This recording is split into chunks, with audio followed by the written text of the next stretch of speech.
Performer's an Army vet, his family's here, so make it real loud for Mr. Frankie Gonzalez.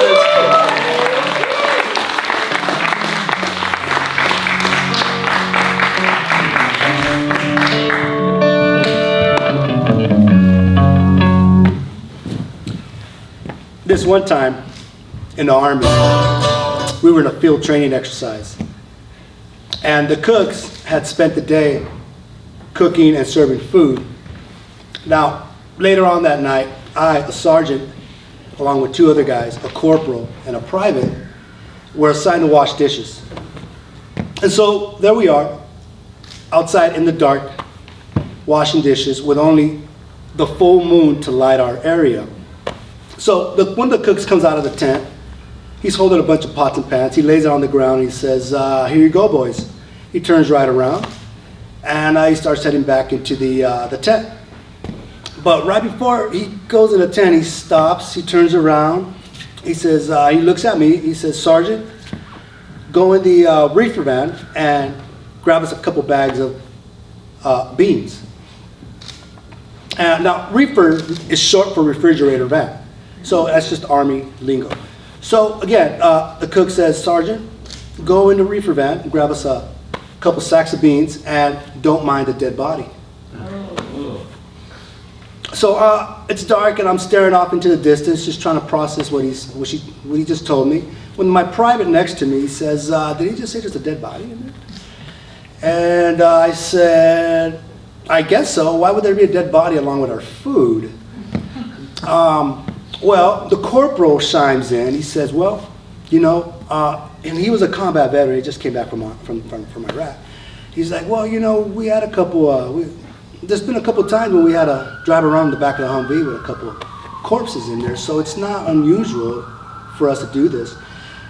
So there it is. The Army is capable of storing a dead body with our food. So there we are staring at each other, all three of us, trying to decide what next to do. So I look at the private and I said, well, you're the lowest ranking. How about you go in there and grab the beans? He said, hell no, I'm not doing anything. No, I'm not. So all right, well, I look over at the corporal and say, well, you're the tough guy. How about you go in there? He's like, no, I'm not going anywhere. Besides, it's way too dark. I don't know where it's at.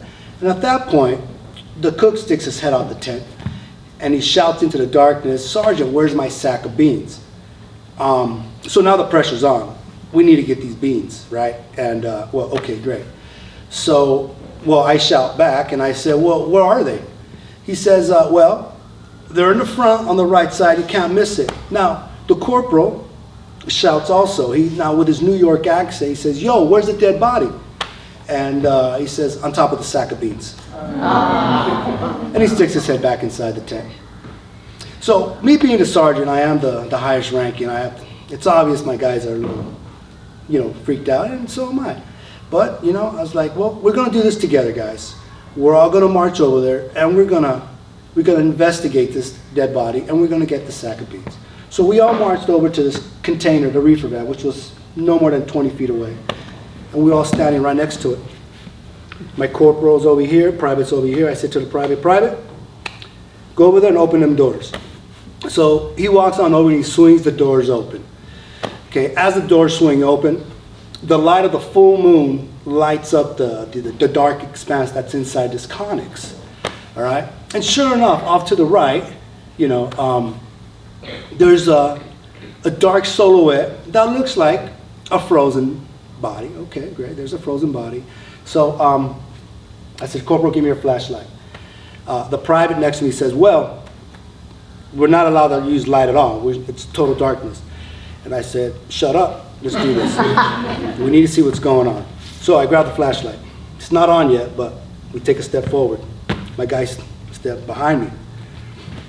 We take another step forward, a third step forward, until we butt up against the entrance of the reefer van. I turn the flashlight on. And as soon as I turn the flashlight on, someone from off in the dark distance says, turn that light off. So I turn it off. And then I say to my guys, get those beans to the cooks right now. And this is a story of how this one time the cooks played a prank on me and the guys. Thank you very much.